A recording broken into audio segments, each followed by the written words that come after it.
Municipal ఎన్నికల్లో భాగంగా ఇంటింటి ప్రచారం నిర్వహిస్తున్నారు.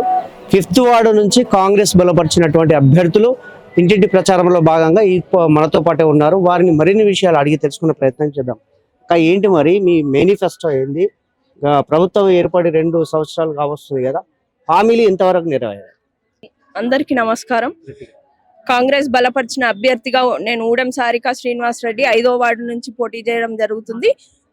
తుమ్కుంట నర్సారెడ్డి గారి ఆంక్షారెడ్డి గారి ఆశీస్సులతో 5వ వార్డు నుంచి నేను బంపర్ మెజారిటీతో గెలవబోతున్నాను.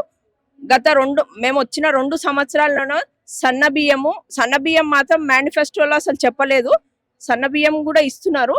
ఫ్రీ బస్సు కానీ 200 యూనిట్ల కరెంటు బిల్లు కానీ ఇచ్చిన 6 హామీలలో ఇంకొకటే హామీ బాకీ ఉన్నది. అది కూడా ఎలక్షన్స్ తర్వాత నిర్వహిస్తారు, కంపల్సరీగా అమలు చేస్తారు. అది కూడా 5 మాత్రం ఇప్పుడు రన్నింగ్ లో నడుస్తున్నాయి. ఇందిరమ్మ ఇల్లు కానీ, రేషన్ కార్డ్ ఎంట్రీ కానీ, సిసి రోడ్స్ కానీ అన్ని కూడా అభివృద్ధి. సిసి రోడ్స్ కూడా మున్సిపాలిటీకి 18 కోట్ల ఫండ్ వచ్చింది, ఇప్పుడు ఆల్రెడీ రన్నింగ్ ఉంది. ఎందుకంటే ఫ్రీ గ్యాస్ 500 రూపాయలది గ్యాస్ కూడా. సిసి రోడ్ పనులు మాత్రం ఇప్పుడు ఎలక్షన్ కోడ్ ఉంది కాబట్టి ఆపిరు. ఆల్రెడీ అది టెండర్స్ కూడా అయిపోయింది, ఎలక్షన్స్ అయిపోగానే ప్రారంభిస్తారు. ఇప్పటి వరకు బీఆర్ఎస్ ప్రభుత్వం చేసిన హామీలే గుర్తుకొస్తున్నాయి. బీఆర్ఎస్ ప్రభుత్వమే నెరవేర్చామని చెప్పారు కదా, వారి హామీలు ఎలా ఉన్నాయి? రేవంత్ సర్కార్ వచ్చినాక వాళ్ళే ఎట్లా? బీఆర్ఎస్ ప్రభుత్వం హామీ ఏమింది? ఒక్క రేషన్ కార్డు 10 సంవత్సరాలలో ఒక్క రేషన్ కార్డు కూడా ఎంట్రీ కూడా చేయలేదు కనీసం. ఇప్పుడు వచ్చిన 2 సంవత్సరాలలో ప్రతి ఒక్క ఇంటికి కూడా రేషన్ కార్డు వచ్చింది. పెన్షన్లు కూడా అంతే. అసలు వాళ్ళు కొత్తవి కూడా ఏమి ఎంట్రీ కూడా చేయలేదు. ఇప్పుడు ఈ ఎలక్షన్స్ తర్వాత మేము కూడా కంపల్సరిగా న్యూ పెన్షన్స్ ఇస్తారు. 4000 రూపాయలకు కూడా పెన్షన్ పెంచడం జరుగుతుంది. సో అభివృద్ధి పథకంలో చూస్తే గత ప్రభుత్వం బీఆర్ఎస్ ప్రభుత్వం చేసిందని చెప్తా ఉన్నారు కదా, కాంగ్రెస్ ప్రభుత్వంలో శూన్యమని చెప్తున్నారు. ఎలా సమాధానం చెప్తున్నారు? శూన్యం ఎందుకు? అందరు కనిపిస్తుంది కదా.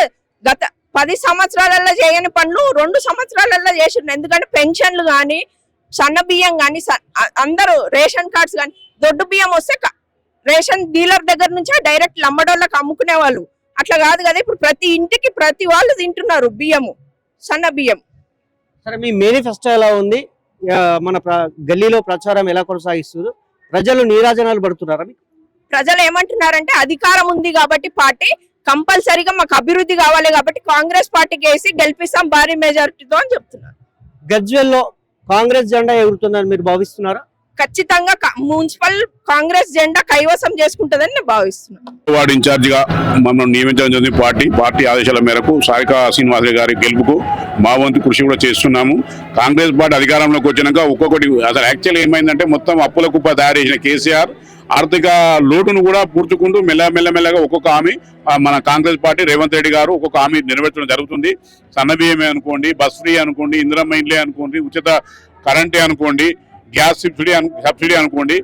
ఒక ఓన్లీ పెండింగ్ ఉన్నది మహిళలకి అయితే 2500 ఇస్తున్నాం, అది పెండింగ్ ఉంది. ఆర్థిక లోటు ఉంది కాబట్టి దాన్ని ఒక్కొక్కదాన్ని మెల్లగా చేసుకుంటూ పోవడం జరుగుతుంది. ఖచ్చితంగా రేవంత్ రెడ్డి గారు ఈ ఎలక్షన్లు అయిపోతే 19లో కూడా పెన్షన్లు కానీ 2500 మహిళలకు ఇచ్చే హామీని కూడా నెరవేర్చబోతున్నారు రేపు. కాబట్టి ఇప్పుడు ఇంతకుముందు కేసీఆర్ అంటూ కేసీఆర్ అభివృద్ధి చేసిన కూడా ఏం లేదు. ఇక్కడ ఒక చిన్న ఫ్యాక్టరీ కూడా గజ్వేల్ కాన్స్టిట్యూన్సీలో 10 సంవత్సరాలు 10 ఏళ్ళు ముఖ్యమంత్రి చేసిండు, ఏమి ఉపాధి కల్పించారు ఇక్కడ ప్రజలకు కానీ. ఓన్లీ ఆయన సొంతూరికే ఇచ్చిన 10 లక్షలు, ఇంటికి 10 లక్షలు. కానీ ఇక్కడ ఒక్కరికి కూడా 3 సార్లు ఎలక్షన్లో ఓటేది గెలిపించారు కేసీఆర్కి. ఈ జనం గజ్వేల్ జనం ఒక్కరికి కూడా చేసింది ఏం లేదు. పెద్ద బిల్డింగ్ కట్టినా అని చెప్తున్నారు కానీ ఇంకా చేసింది ఏం లేదు. కాబట్టి ఖచ్చితంగా రాబోయే రోజుల్లో కూడా కాంగ్రెస్ పార్టీ ఖచ్చితంగా అభివృద్ధి మీ పైన వస్తే సారికా శ్రీనివాస్ రెడ్డి గారు కూడా ఖచ్చితంగా మోరీలే కానీ, సీసీ రోడ్లే కానీ, ఇంకేమైనా మౌలిక సదుపాయాలు ఏమున్నా వాళ్ళు ఖచ్చితంగా గెలవబోతున్నారు. అధికారం ఉంది రేపు. ఇప్పుడు ఈ అధికారం ఉన్న పార్టీకి వేస్తేనే మన రేపు డెవలప్మెంట్ జరుగుతుంది. కాకుండా లేకుంటే వాళ్ళు కేసీఆర్ కేస్తే ఈ 3 ఏళ్ళు చేసేది కూడా ఏం లేదు, వాళ్ళు ఉత్త శూన్యమే ఉంటుంది. కాబట్టి ఖచ్చితంగా ప్రజలందరూ కూడా ఆలోచించి సారికా శ్రీనివాస్ రెడ్డిని గెలిపిస్తారని ఆశిస్తూ ఖచ్చితంగా చేయకూడదు కోటి అందరూ గెలిపిస్తారు.